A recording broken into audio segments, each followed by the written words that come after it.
वंदे अहं श्रीगुरो श्रीयुतपदकमलं श्रीगुरुन् वैष्णवांश्च श्रीरूपं साग्रजातं सहगण रघुनाथान्वितं तं सजीवं साद्वैतं सावधूतं परिजनसहितं कृष्ण चैतन्यदेवं श्री राधा कृष्ण पादान सहगण ललिता श्री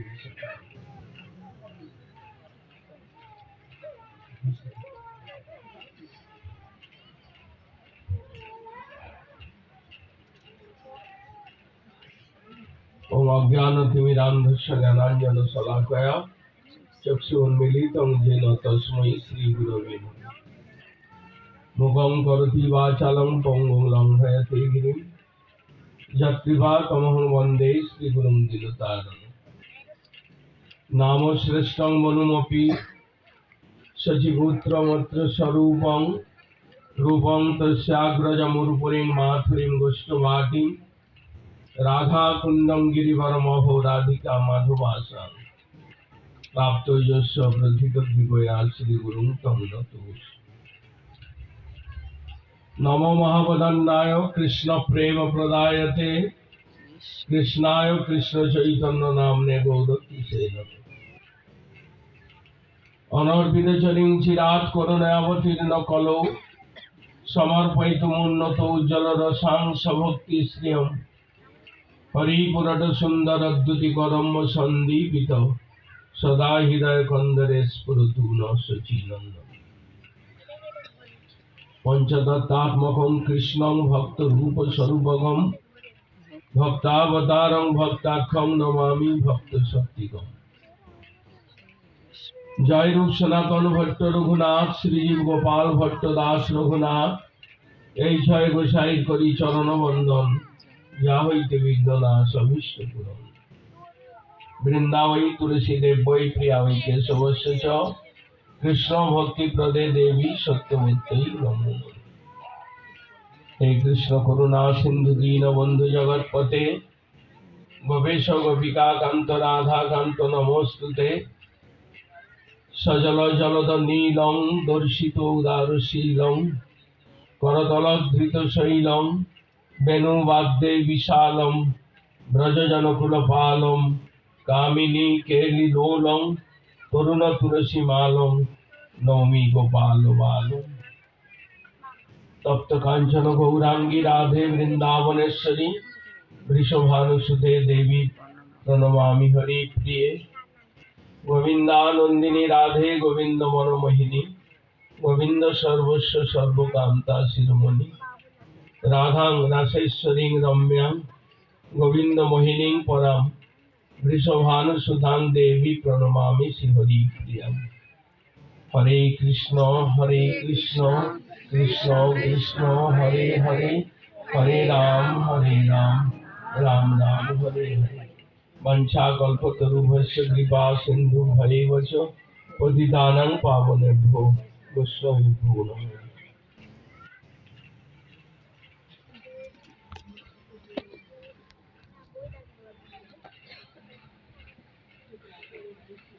आज हम लोग भायंदर स्थित बंग संघ ग्राउंड में कुछ समय हरि कीर्तन और हरि कथा के बीच में बिताने का जो हम लोगों को सौभाग्य मिला, परमेश्वर भगवान श्री कृष्ण के चरण में हम उसके लिए आभार व्यक्त करते हैं।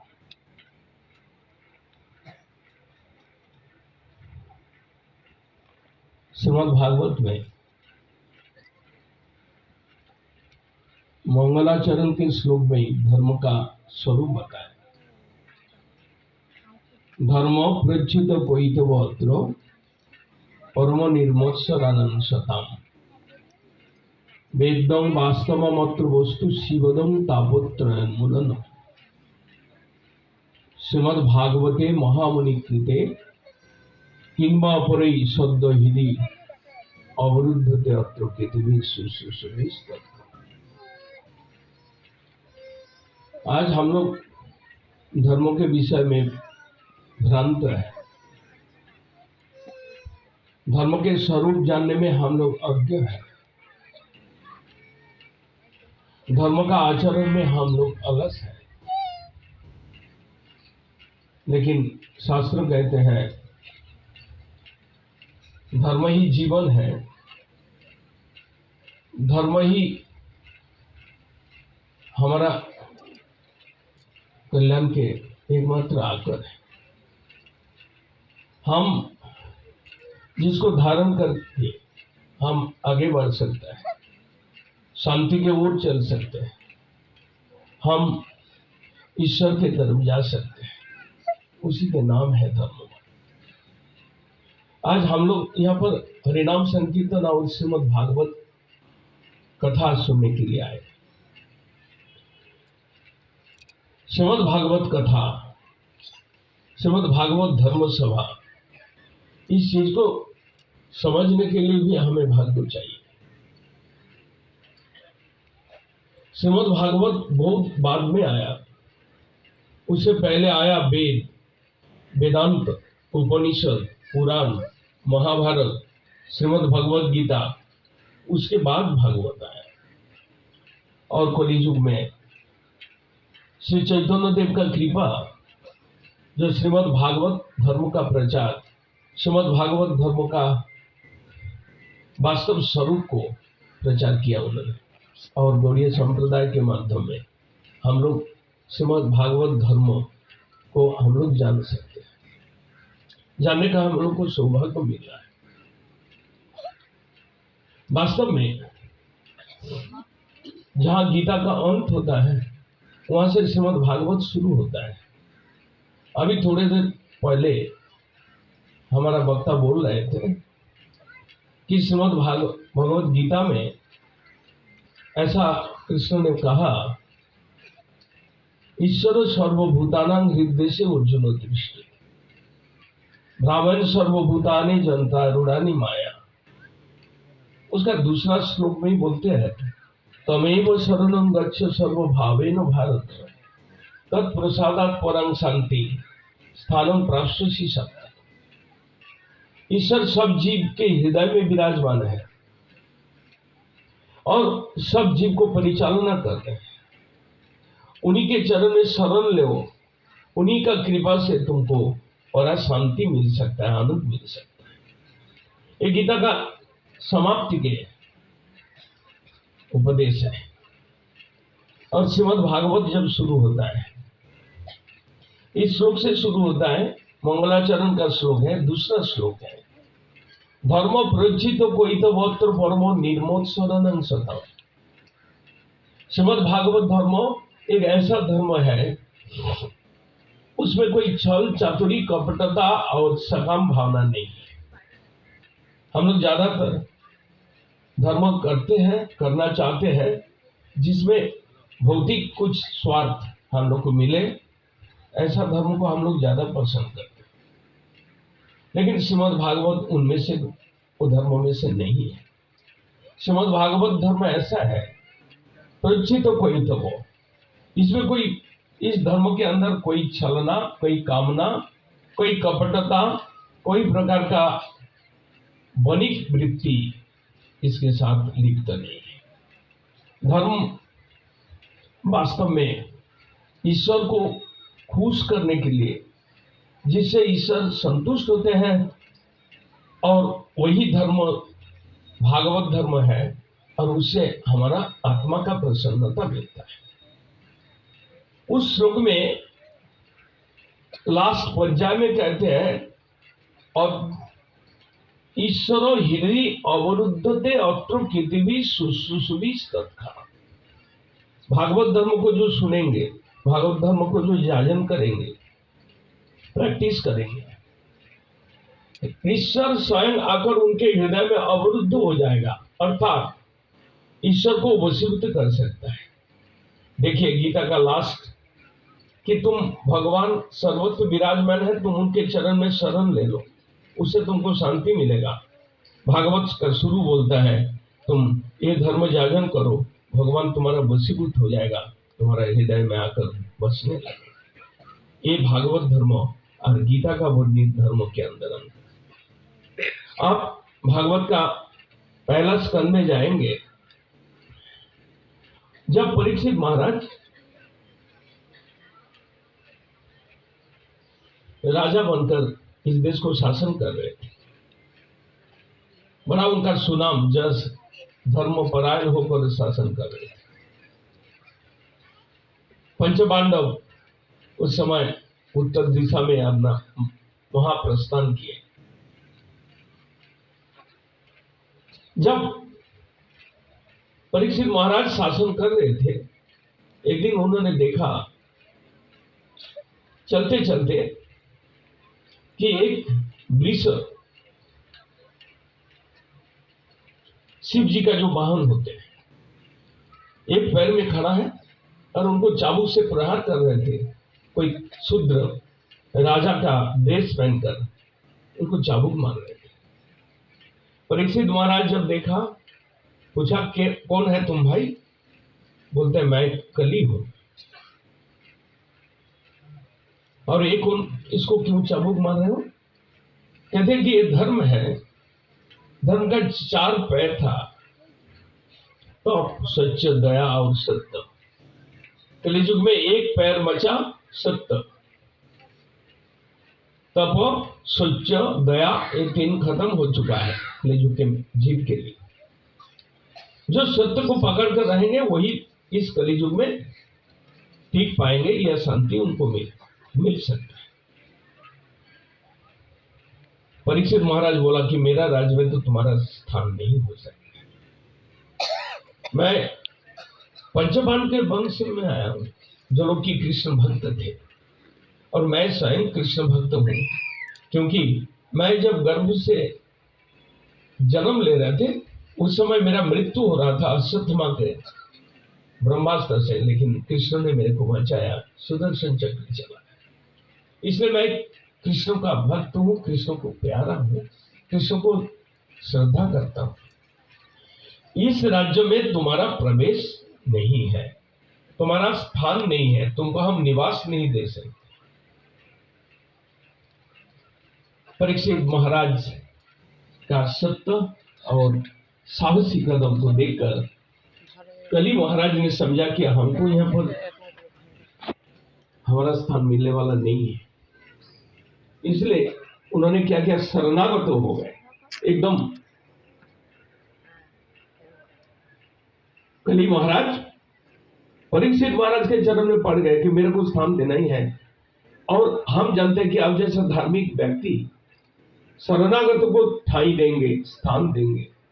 एकदम चरण में पड़कर जैसा स्थान मांगा, तो बहुत मुश्किल से और बहुत विचार करते हुए परीक्षित महाराज उनको 4 स्थान दिया। हम लोग जानते ही हैं, दूतों, पानों, स्त्रियों, सोना। जहां पर दूध कीड़ा होते हैं, जहां पर मद्यपान होता है, जहां पर पशु हत्या होता है, और यहाँ पर स्त्री संग होता है। ये 4 जगह पर कभी बाद में कहने पर और एक स्थान दिया, सोना, जो हम अलंकार के रूप में हम लोग कहते हैं। इस तरह से 4 स्थान में 5वां स्थान में कली आया। और उसी के तुरंत बाद परीक्षित महाराज का सिर पर था सोने का मुकुट, और उन्होंने एक अन्याय कर दिया। एक ऋषि के तपस्यारत एक ऋषि के गलदेश में एक मरा हुआ सांप को ले दिया, और उसी से परीक्षित महाराज का निर्वेद आया।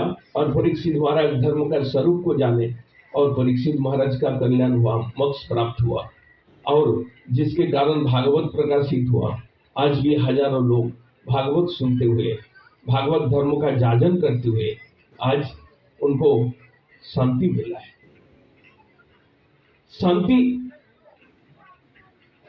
शांति क्या चीज है वास्तव में? शांति हम लोग जानते हैं कि हमको खाने का, पहनने का, रहने का अच्छा सुव्यवस्था मिल जाए तो उसी में शांति है। वास्तव में वो शांति नहीं है। शांति श्रीमद् भागवत की दृष्टि से जब आत्मा सुप्रसिद्ध, जब परीक्षित महाराज को मुनि पुत्र ने शाप दिया कि तुम्हारा 7 दिन के अंदर मृत्यु होगी, तो परीक्षित महाराज सब कुछ छोड़कर प्रायोपवेशन किया और जितना मुनि ऋषि सबसे पूछा कि मेरा कल्याण कैसे होगा, मेरा सबसे श्रेष्ठ पराशांति मेरे को कैसे मिलेगा, जय आत्मा सुप्रसिद्धि, आत्मा का प्रसन्नता हो। इस संसार में हम लोग ज्यादा से ज्यादा लोग हम लोग शरीर का, मन का प्रसन्नता के कार्य में व्यस्त हो, डूबे हुए, लेकिन वास्तव में शरीर, अभी जो बोल रहे थे आप लोग सुन रहे थे, शरीर अनित्य है, ज्यादा दिन तक नहीं रहेगा और ये शरीर भी क्लेश देने के लिए है। क्लेशोल आसद देह, ये किसी भी अवस्था में आप चाहे धनी हो चाहे दरिद्र हो, आप स्त्री हो चाहे पुरुष हो, आप बालक हो चाहे वृद्ध हो, आप ब्राह्मण हो चाहे चंडाल हो, लेकिन ये शरीर आपको कष्ट देगा। शरीर मतलब शास्त्र कहते हैं क्लेश देने के लिए है, केवल आनंद भोगने के लिए शरीर नहीं है। शरीर के अंदर ऐसा कुछ शरीर का स्वभाव है, वरना आप 80-90 साल में मरने के लिए इच्छा करते हैं या आशा करते हैं या विश्वास करते हैं, लेकिन एक बचपन में एक लड़का अपना शरीर छोड़कर चले जाते हैं, एक जुआन हाथ फेल करके निकल जाते हैं इस संसार से। क्यों होता है? क्लेश और आसक्तियां, ये शरीर क्लेशप्रद है। ऐसा शरीर के चर्चा में डूबे रहना वास्तव में शास्त्रीय भाषा में एक मूर्खता है, मूर्खता है। हम जिस शरीर के पीछे दौड़ रहे हैं, शरीर के पीछे हम लगे हुए हैं, बड़ा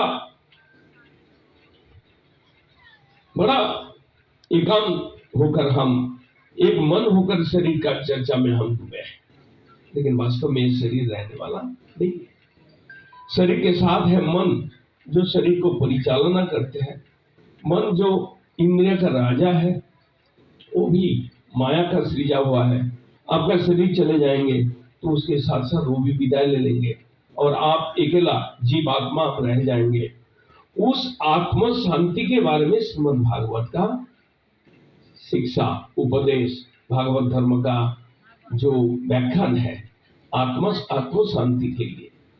परीक्षित महाराज का जो प्रश्न था, मुमुर्षणम किं कर्तव्यम, मरणशील व्यक्ति, मृत्यु के द्वार पर खड़े हुए व्यक्ति का कर्तव्य क्या है वास्तव में, ये पूछा था। 6 प्रश्न था सुत गोस्वामी के पास, शौनकादि ऋषि ने किया था। परीक्षित महाराज अपना सुखदेव जी से प्रश्न किया था कि मुमुर्षणम किं कर्तव्यम, मृत्युन्मुखी यात्री, मृत्यु के पथ पर चलने वाला यात्री, उनको सर्वश्रेष्ठ कर्तव्य क्या है और कैसे आत्मा का प्रसन्नता मिल सकता है। हम लोग आज दुर्भाग्य, जो हम लोग आज अपना अपना शरीर धर्म, समाज धर्म, मनोधर्म, इस सब में हम लोग डूबे हुए हैं। धर्म का वास्तव स्वरूप जानने के लिए हमारे पास समय नहीं है, या तो समय नहीं है या तो हमको समझाने वाला कोई है। वास्तव में आप धर्म का स्वरूप को समझना चाहते हैं तो आपको श्रीमद् भागवत के पास जाना पड़ेगा। जिस समय शौनकादि ऋषि ने प्रश्न किया था कि कृष्ण जब चले जाते इस संसार छोड़कर तो धर्म किसको आश्रित होकर रहते हैं, तो उस प्रश्न का उत्तर दिया था सुत गोस्वामी कि श्रीमद् भागवत धर्म का वास्तव स्वरूप को प्रकाश करते रहेंगे, प्रचार करते रहेंगे। श्रीमद् भागवत को जो आश्रित रहेंगे वो आत्म शांति उनको प्राप्त हो सकता है। और हम लोग आज श्रीमद् भागवत, आज कलियुग में हम लोग कलियुग का जीव है। पुराणार्को अधुनोदितो, पुराण रूप से जो आपको धर्म का दिशा दिखाएगा, महापुराण जो श्रीमद् भागवत, वो आपको दिशा दिखाएगा आज हम लोग श्रीमद् भागवत से विमुख है। श्रीमद् भागवत श्रवण करने का, श्रीमद् भागवत धर्म आचरण करने के लिए भी हम लोग उत्साही नहीं है। लेकिन वास्तव में एक समय गौड़ीय मठ मिशन के जो प्रतिष्ठा के मूल पुरुष भक्तिविनोद ठाकुर ने कहा था कि दुनिया के अगर सब लाइब्रेरी का किताब भस्मीभूत हो जाए, जल जाए आग से, कोई किताब ना बचे, लेकिन एक श्रीमद् भागवत वाचेंगे, वो पूरे विश्व के अंदर शांति ले आ सकते। श्रीमद् भक्तिविनोद ठाकुर का था। श्रीमद् भागवत कौन सा धर्म के बारे में बोलते हैं? आप मनोधर्म से चालित होकर, समाज धर्म से चालित होकर, आप देह धर्म से चालित है। क्लियर कॉन्सेप्ट है श्रीमद् भागवत। देह का धर्म है, इसको खिलाना, इसको नहाना, ये एक धर्म है। लेकिन देह धर्मों के माध्यम से आपको शांति नहीं आपको प्राप्त सकता है, क्योंकि वो देह खुद ही क्षणभंगुर है, जो देह नाशशील है, जो देह आपको तकलीफ देते हैं। 1000 प्रकार बीमारी, 1000 प्रकार विकार, शरीर जराग्रस्त, व्याधिग्रस्त, मृत्यु कबलित शरीर है। इस शरीर से आप क्या आशा कर सकते हैं? जिस शरीर धर्म से आप डूबे हैं, बुद्धिमान व्यक्ति शरीर धर्मों में कभी डूबते नहीं है। शरीर का काम खाना देना, शरीर को रक्षा करने के लिए स्नान कराना, ये आप करते रहिए, व्यवहारिक धर्म है। लेकिन वास्तव में आपका धर्म कुछ और है, जिसके माध्यम से आप धर्म, अर्थ, काम और मोक्ष, एक चतुर्वर्ग हमारा शास्त्रों में निर्धारित किया है। धर्म, अर्थ और काम, ये 3 चीज लेकर ज्यादा से ज्यादा लोग व्यस्त रहते हैं। लेकिन वास्तव में आज धर्म बोलकर कोई चीज है नहीं। अधर्मों के अंदर हम लोग डूबे हुए हैं। एक आदमी आज धर्म के रास्ते पर चलकर जीवन बिताना चाहे, उनके लिए भी एक चैलेंज है, क्योंकि आपके पिता माता, आपके भाई बंधु, आपका दोस्त, आपके परिवार संबंधी, जो रिश्तेदार, और आप जहां पर काम करने जाते हैं, जहां पर भी जाएंगे, आज अधर्म चारी तरफ से फैला हुआ है। उसके बीच में आप लेकर धर्म पद में चलने का कोशिश करेंगे, आप डूब जाएंगे, आप मर जाएंगे, आप बच नहीं पाएंगे। ऐसा एक समय पर हम लोग आया, कलयुग युग का जीव है, जहां पर अधर्म के घेरे हुए, अधर्म से घेरे हुए हम लोग का जीवन है। ऐसा ही अगर वास्तव है तो हमको नित्य शांति, हमको मोक्ष के ओर जाना है, तो क्या करना चाहिए? एकदम सहज पद श्री चैतन्य महाप्रभु ने बताया। आज इस ग्राउंड का नाम है बंग संघ, लेकिन बंगवासी, बंग में आविर्भूत एक हुए महापुरुष लोग कहते हैं, लेकिन शास्त्र कहते हैं कि कृष्ण स्वयं चैतन्य महाप्रभु के रूप में आए। हम उसको भूले हुए हैं। तो यदि यहाँ पर काली मंदिर है, यदि यहाँ पर दुर्गा जी का पूजन होता है, यहाँ पर कृष्ण का मंदिर, चैतन्य महाप्रभु का मंदिर क्यों ना हो? यदि प्रश्न किया जाए, हो सकता है आप लोग के मन में कुछ आश्चर्य लगेगा, लेकिन बंगवासी है, बंगभाषी है आप, तो निश्चित रूप से चैतन्य महाप्रभु को आपको जानना चाहिए।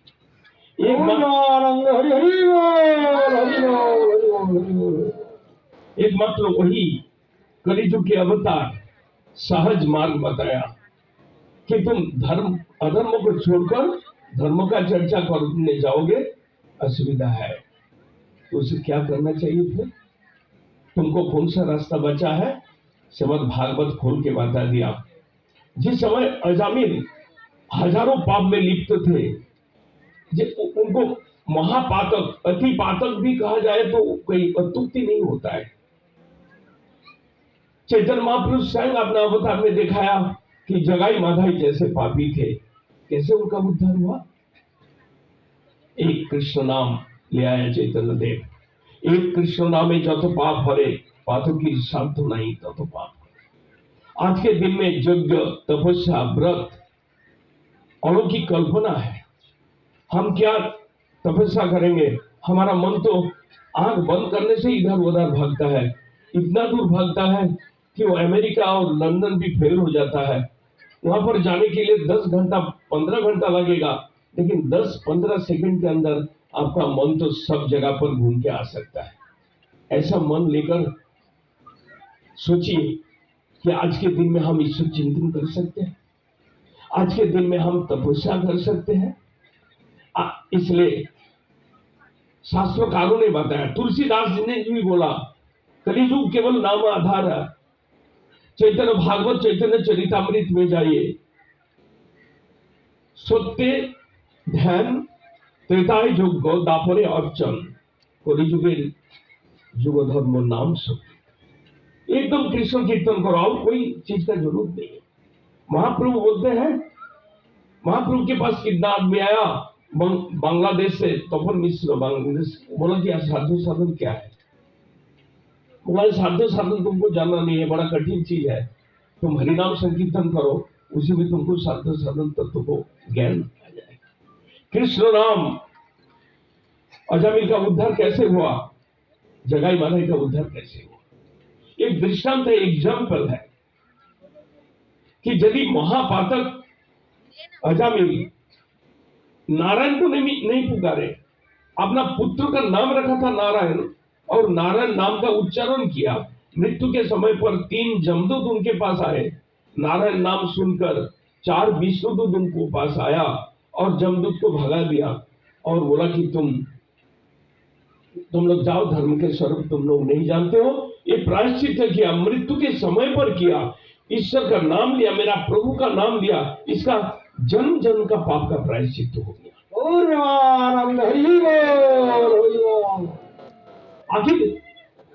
आखिर अजामिल को क्या हुआ? अजामिल से बात सुनकर दोनों में, जमदूत और विष्णुदूत में, अजामिल बोला कि मैं तो कुछ भजन नहीं किया, मैं अपराध किया, पाप किया, मेरे को अभी मृत्यु से बचा देना बड़ा काम नहीं है। तो विष्णुदूत से पूछा कि मेरे को कुछ एक्सटेंशन दे दीजिए, अगर हो सके। 10 साल का एक्सटेंशन मिला आयु, और अजामिल हरिद्वार में जाकर गंगा के किनारे पर झुग्गी बनाकर त्रिसंध्या स्नान और कृष्ण नाम जप, मृत्यु के समय पर रथ आया वैकुंठ से और अजामिल को ले गया। जिस समय जगाई माधाई इतना पापी थे, महाप्रभु भी सुदर्शन चक्र को बुलाया उसको, क्योंकि वो निताई को मारा था, लेकिन बाद में निताई का आवेदन से दोनों को क्षमा कर दिया। उसके बाद क्या हुआ, जगाई माधाई के शरीर में जो पाप था, चैतन्य महाप्रभु बोला कि मेरा साथ तुम लोग कीर्तन करो, वो पाप सब चला जाएगा। प्रैक्टिकल करके दिखाया, नाचा, गौर निताई जगाई माधाई के साथ बड़ा नृत्य किया, थोड़ा देर में दिखाई दिया।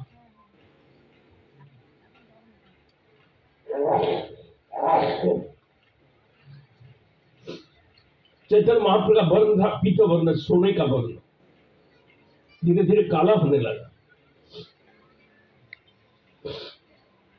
भक्तों लोग देखा कि महाप्रभु का शरीर का वर्ण चेंज हो रहा है। तो जो अनुभवी भक्त थे